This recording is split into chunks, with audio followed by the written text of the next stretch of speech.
शुभविवाह या मालिकेच्या 20 डिसेंबरच्या भागामध्ये आकाश इकडे बाहेर खेळत असतो आणि बाकीची मुलं त्याच्याकडे पाहत असतात।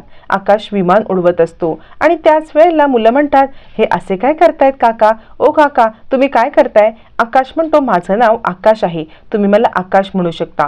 पण मुलांना खूप अजीब वाटतं की इतका मोठा मुलगा आता हे सगळे खेळ खेळतोय आमच्यासारखा लहान मुलासारखा, आणि ते म्हणतात, काका अहो तुम्हाला काय झालंय? तुम्ही असे का खेळ खेळताय? आकाश म्हणतो, तुम्ही असं का बोलताय? हा माझा टूटू आहे, टूटू, याच्यासोबत मी खेळतोय। यावरती मुलं म्हणतात, तुम्ही आणि टूटू सोबत खेळताय? काहीतरी गडबड आहे मात्र, असं म्हणत इकडे आता मुलं आकाशची चेष्टा करतात आणि मुद्दाम त्याला त्रास द्यायला लागतात।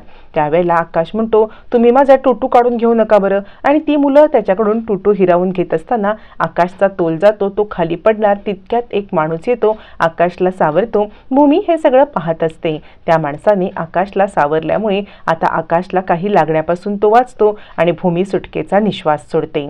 तोपर्यंत त्या माणसाचा चेहरा पण आपल्याला दाखवला जातो। आकाश सावरतो आणि तो माणूस आकाशला उठवून उभा करतो। इकडे आता महाजनांच्या घरामध्ये वकील आलेले असतात आणि ते म्हणतात, कॉंग्रॅच्युलेशन्स रागिणी मॅडम, ही तुमची खूप मोठी अचीवमेंट आहे। आत्तापर्यंत तुम्ही जे कष्ट केले त्याचं फळ मिळाले, महाजनांची प्रॉपर्टी ऑलमोस्ट तुमची झाली। यावरती रागिणी म्हणते, ऑलमोस्ट म्हणजे काय असतं? यावरती वकील साहेब म्हणतात, नाही म्हणजे एका कागदपत्रावरती फक्त सह्या राहिल्यात ना म्हणून म्हटलं। रागिणी म्हणते, आणा कागदपत्र, मी सह्या करते। यावरती वकील म्हणतात, नाही तुमच्या सह्या नाही हो, म्हणजे आकाश महाजन यांची सही हवी ना अप्रुव्हलची। रागिणी चिडते आणि म्हणते, हे तुम्हाला आधी नाही का सांगता आलं? वकील म्हणतात, अहो तुम्ही इतक्या हुशार आहात, मला वाटलं तुम्हाला माहिती असेल याबद्दल। रागिणी म्हणते, तुमची हुशारी ना तुमच्याकडेच ठेवा, मला नका हे गोष्टी सांगत बसू, तुम्हाला आधी सांगता नसतं का आलं? यावरती वकील म्हणतात, अहो हे बघा, या गोष्टी खूप साध्या सोप्या असतात, कारण तुम्ही मृत्यूपत्र नीट वाचलेलं दिसत नाही, आणा परत ते मृत्यूपत्र। यावरती रागिणी म्हणते, मृत्यूपत्रामध्ये स्पष्ट लिहिलेलं आहे की ही प्रॉपर्टी ही फक्त आणि फक्त भूमी महाजन यांच्या नावावरती असणार आहे। मग भूमी महाजन यांच्या नावावरती असलेली प्रॉपर्टी तिने माझ्या नावावरती केली तर बिघडलं कुठे? यावरती वकील साहेब म्हणतात, तुमचे काहीतरी चुकतंय, तुम्ही आत्ताच्या आत्ता प्रॉपर्टीचे पेपर किंवा ते मृत्यूपत्र आणा। मग मृत्यूपत्र आणायला रागिणी सांगते। मृत्यूपत्र पाहताच आता मात्र वकील सांगतात, हे बघा, हे याच्यामधलं सगळ्यात महत्त्वाचा क्लॉज आहे। हा क्लॉज तुम्ही वाचलात का? की ज्या वेळेला भूमी महाजन आपल्या नावावरील प्रॉपर्टी दुसरं कुणाच्या किंवा तिसरं कुणाच्या नावावरती करत असतील तर आकाश महाजन यांची सही आवश्यक आहे, किंवा त्यांची मानसिक स्थिती नीट नसेल तर त्यांचा अंगठा तरी आवश्यक आहे, असं म्हणत वकिलांनी आता खूप मोठा खुलासा केलेला असतो। रागिणीच्या पायाखालची जमीनच हादरते। आत्तापर्यंत आपली प्रॉपर्टी म्हणून मिरवणारी रागिणी पूर्णपणे हतबल झालेली असते। वकिलांवरती चिडण्याशिवाय तिच्याकडे कोणता पर्यायच उरलेला नसतो आणि वकील म्हणतात, हे बघा, शांतीत घ्या तुम्ही, तुम्हाला काहीही करून फक्त एक सही आणायची आहे ना। पण वकिलांना काय माहिती की हिने आकाशला घराबाहेर काढले ते।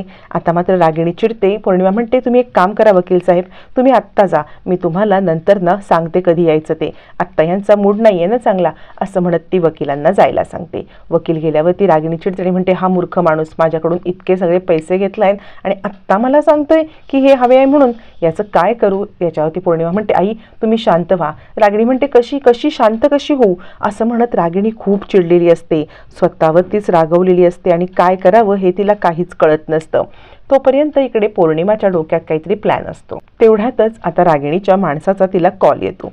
रागिणीचा माणूस सांगतो, हे बघा मॅडम, तुम्ही जे मला काम दिलं होतं ना ते काम मी अचूक केलंय। तुम्ही जे 2 मोबाईल दिलेत त्या दोन्ही मोबाईलचं लोकेशन हे सुनसान ठिकाणीच दिसतंय, त्याच्या पलीकडे कोणतंही लोकेशन दिसत नाहीये, त्यामुळे मला नाही वाटत की त्या इथे कुठे राहत असतील म्हणून। मला असं वाटतंय की काहीतरी चुकतंय आणि परशुराम घाटामध्ये त्यांना आम्हाला सापडले होते, म्हणजे त्यांना दिसले होते, पण त्यानंतर परशुराम घाटातून पण ते गायब झाले हो, काहीच कळत नाही। रागिणी म्हणते, काही कर, पण मला लवकरात लवकर त्यांचं लोकेशन आणि ते मला हवे, असं म्हणत आता इकडे रागिणी चिडते तर पौर्णिमा खुश होते आकाश भेटत नाही म्हणून। तिच्या डोक्यात काहीतरी वेगळंच चालू असतं। इकडे आता ती व्यक्ती आकाशला उठवते आणि लागलं नाही ना तुम्हाला, असं म्हणते। त्यावरती भूमी म्हणते, आकाश, आणि भूमी धावत येऊन आकाशला मिठी मारते। भूमीला आता खूप अस्वस्थ झालेलं असतं, आकाशला काही झालं नाही याच्यातच ती समाधान मानते आणि आकाशला गच्च मिठी मारते। त्यावरती आकाश म्हणतो, सायकल राणी तू आलीस का? भूमी सांगते, आकाश काही होणार नाही तुला, तू काळजी करू नकोस बरं, असं म्हणत ती आता त्या माणसाचे आभार मानते. तितक्यात तो माणूस म्हणतो, नाही नाही तुम्ही काळजी करू नका, ही मुलं तशी काही वाईट नाही आहे, तो लहानच मुलं, ती काहीतरी गोंधळ करणार, पण मुलांनो तुम्हाला कळतंय का, आपल्यामुळे जर कोणाला त्रास होत असेल ना तर ते वागणं चुकीचं आहे. आपल्यामुळे जर कोणाला आनंद मिळत असेल तर त्याच्यातच आनंद मानायचा असतो. तुम्हाला एक गोष्ट सांगू का, तुम्ही यांना त्रास दिलात, त्यांना काही लागलं असतं तर मुलं रडायला लागतात आणि म्हणतात, नाही नाही काका, म्हणजे यांना त्रास देण्याचा आमचा काही हेतू नव्हता, हे सगळं चुकून झालंय. यावरती ते सांगतात, हो ठीक आहे, मग तुम्ही यांच्याशी मैत्री करा बरं. मग मुलं आकाशच्या इथे येतात, म्हणतात सॉरी आजपासून आपण मित्र, असं म्हणत आजपासून आकाशला नवीन मित्र मिळतात. आकाश भूमीकडे पाहतो, भूमी सांगते, हो त्यांच्याशी मैत्री कर. मग आकाश म्हणतो, माझा टोटू मला तुम्ही परत द्याल ना? मुलं म्हणतात, हो तुझा टोटू तू परत घे. असं म्हणत आता इकडे आकाशसोबत मुलं आता मित्र होतात, त्याच्याशी खेळायला लागतात आणि आता आकाश खूप खुश होतो. भूमी म्हणते, खरंच तुमचे जितके आभार मानू ना तितके कमी आहेत. यावरती आता मात्र ते सांगतात, हे बघा मी माझं जे काम आहे ना तेच काम करतोय. भूमी म्हणते, म्हणजे काय?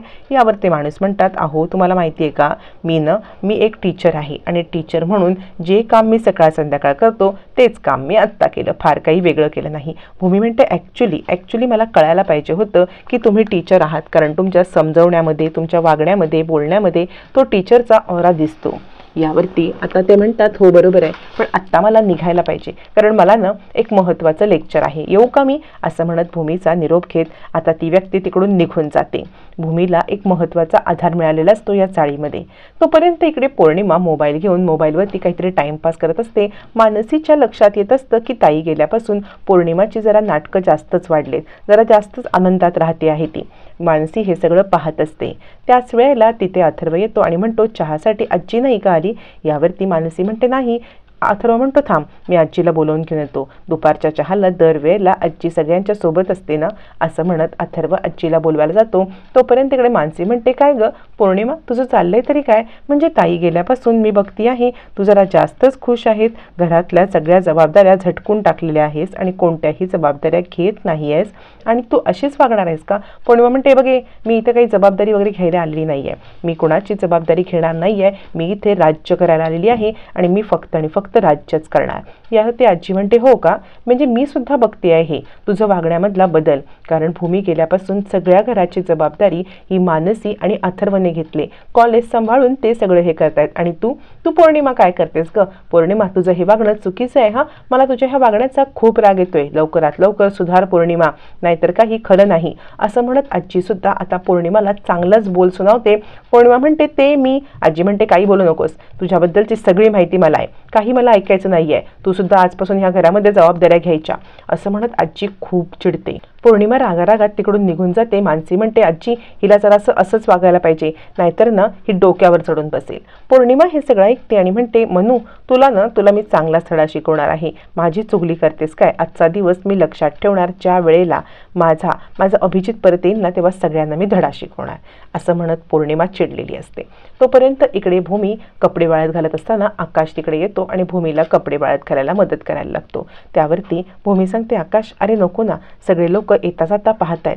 आकाश म्हणतो, का बरं? ते लोक आपल्याकडे का पाहतायत? भूमी सांगते, असं कोणी नवरा आहे ना तो बायकोला मदत करत नाही कधीच असे कपडे वाळत घालायला, म्हणून ही लोक आपल्याकडे बघून हसतायत. यावरती आकाश म्हणतो, असं म्हणजे या लोकांना वाटतंय की माझं तुझ्यावरती खूप प्रेम आहे ना, वाटू दे ना. मग ठीक आहे, त्यांना असं वाटत असेल तर मी ओरडून त्यांना सांगू का की माझं तुझ्यावरती प्रेम आहे? यावरती भूमी म्हणते, आकाश काय करतोयस? आणि ती आकाशच्या तोंडावरती हात ठेवते आणि म्हणते, आकाश असं काही करू नकोस बरं. आकाश म्हणतो, मग मला कपडे वाळत घालू दे. भूमी म्हणते, हो घाल तू कपडे वाळत घाल, पण तू कुणालाही बोलू नकोस की माझं तुझ्यावरती प्रेम आहे, असं ओरडून काही सांगू नकोस. असं म्हणत भूमी आता आकाशला समजवत असते. आकाश मात्र भूमीकडे एकटक पाहतच बसतो आणि तिला पुन्हा मदत करायला लागतो. त्यावेळेला आकाश म्हणतो, सायकल राणी अगं तू काल कुठे गेली होतीस? भूमी म्हणते, हे बघ आकाश, मी ना आता उद्यापासून जॉब करणार आहे, मी 6 महिने एका ठिकाणी जॉब करणार. यावरती आकाश म्हणतो, पण आपली कंपनी आहे ना? भूमी सांगते, हे बघ आपली कंपनी आहे, पण आपल्याला टास्क दिलाय की नाही, आपल्याला टास्क आहे की नाही हा, की आपण एक लेवल पूर्ण करायचे. तर 6 महिने जर मी दुसरीकडे जॉब केला, पैसे कमवले, तर मला आपल्या कंपनीमध्ये चांगल्या पोस्टवरती मोठा जॉब मिळेल, मी करू ना हा जॉब. आकाश म्हणतो हो सायकल राणी कर.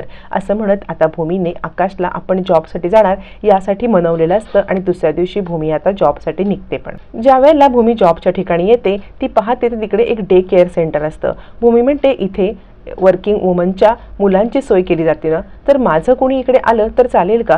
यावरती मॅनेजर म्हणतात तुमचं कोण आहे, मुलगा की मुलगी? त्यावरती भूमी आकाशला घेऊन येते आणि म्हणते माझा नवरा ह्या डे केअरमध्ये राहायला तर चालेल का? यावरती मॅनेजर चिडतात आणि म्हणतात हे फक्त लहान मुलींसाठी आहे, तुमचं लग्न हा तुमचा प्रॉब्लेम आहे, तुम्ही तुमचा प्रॉब्लेम सॉल्व्ह करा. असं म्हणत मॅनेजर भूमीवरती चिडतात. आता मॅनेजरला मनवण्यासाठी भूमी पूर्णपणे प्रयत्न करून आकाशला डे केअरमध्ये ठेवणार का हे मात्र येणाऱ्या भागातच कळणार आहे.